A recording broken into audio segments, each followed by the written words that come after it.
Hey, what's up? How you guys doing? My name's Damion Porter. I'm a former Division I collegiate athlete. Graduated from Portland State University as a football player.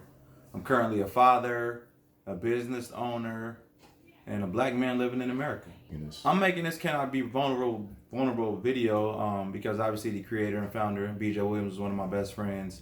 And I just think it's important to talk about mental health, some of the obstacles that I've faced in life, how I've overcome them, and just, kind of my story and what I'm all about.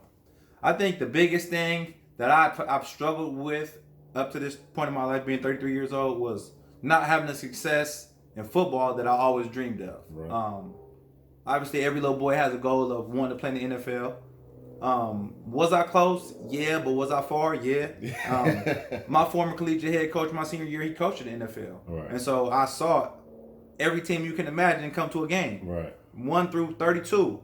From the Raiders to the Patriots. Right. So it was like, I'm in a great position to be successful. Right. And then when it didn't happen, it was kind of like, damn. Actually, on my pro day, I remember I pulled my hammy. I think I might have tore it. And that was devastating. Yeah. I was like, damn, like, my opportunities are gone. Right. Like, how am I bounce back from this? It was sick.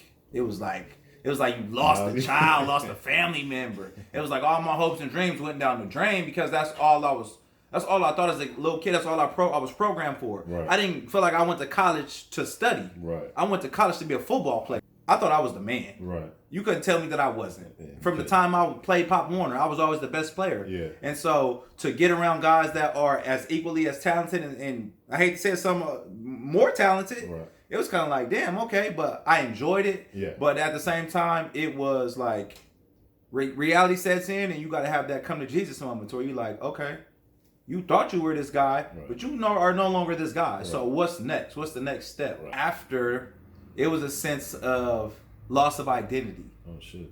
Yeah, because it was like, I only identified as a football Okay. player.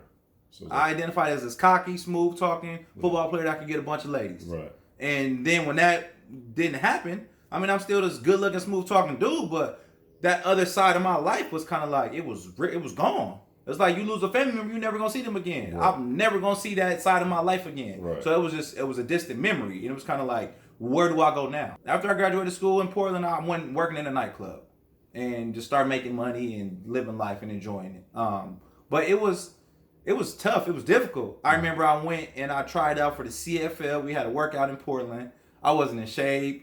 I hadn't really been working out. I wasn't 100% invested in it. I was like, I'm going to just do this just because. Right. And then when I got out there, I was like, shit, boy, you out of shape. You ain't. Hang it up. That time, that ship has sailed. Let's figure out what's next, Because, yeah, you got the dream, but that dream is only going to hold us to that dream for so long. Right. So it was a matter of, all right, this is the realization of, I ain't where I need to be. This ain't going to happen. Right. Move on. It was like a loss of identity. Yeah. Because I only identified with being a football player from the time I was 7 years old Right. to the time I was 22. And it was like, well, now you got to figure out something else. What's next? I was working in a new nightclub that opened up in Portland.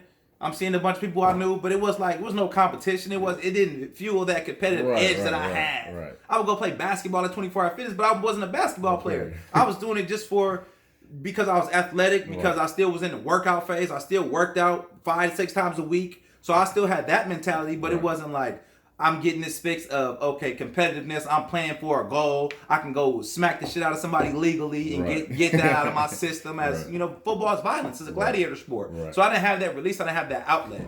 And it affected me in my personal relationship with the girl I was dating at the time.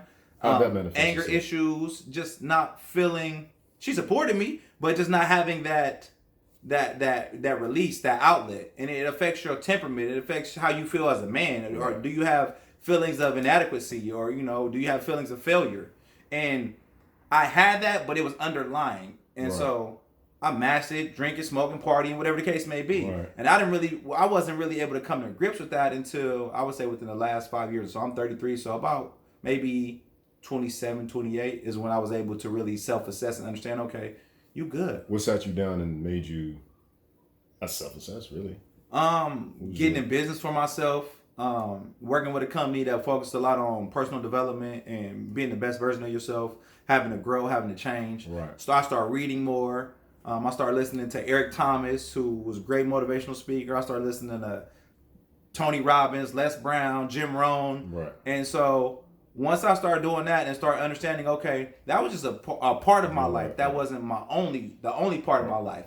And I was able to self-assess, understand where I had deficiencies, and be able to move forward. One of my best friends, you know him, he would always say, "Man, you're successful. Like you got your own business, you do this, you do that." And I was always kind of like, "What you mean I'm successful? Like my only goal in life was to ever be a football player." Right. So now that I'm outside of that, is that true success? Right. And I had to really sit down, and he would always say, "Man, I'm proud of you. I'm proud of you, bro. You did a lot. You got a college scholarship. You got a degree. You run your own business."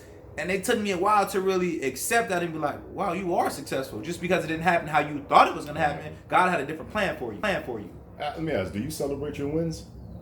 I have a hard time celebrating wins. I'm a big picture thinker, and so until I get to that big picture, I have a hard time celebrating the small wins. My fiance always tells me, "Baby, you need to celebrate the small wins because the small wins equal big wins." She's absolutely right. And she is, and I know that I need to be more celebratory in my small wins. I'm just built differently. Dude, your goal as an athlete is to win a championship. Yeah. When you win games, you celebrate that for a small amount of time, if that. And but you on to the next. You always looking what's next. And I think it's because we're trained that way. All right, put that game away. It's Tuesday or Monday. We're back in film. Move on.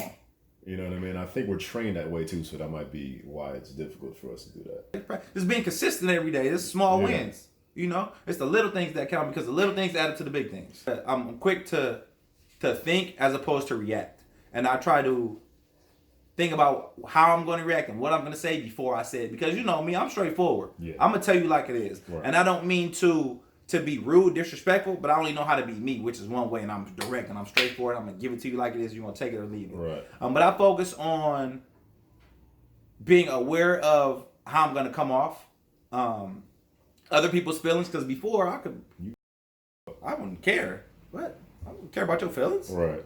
What you mean? That's your problem. Right. Now I'm more so like I have a daughter, I got a fiance, so I got to be cognizant of their feelings, their needs. It's not just about me.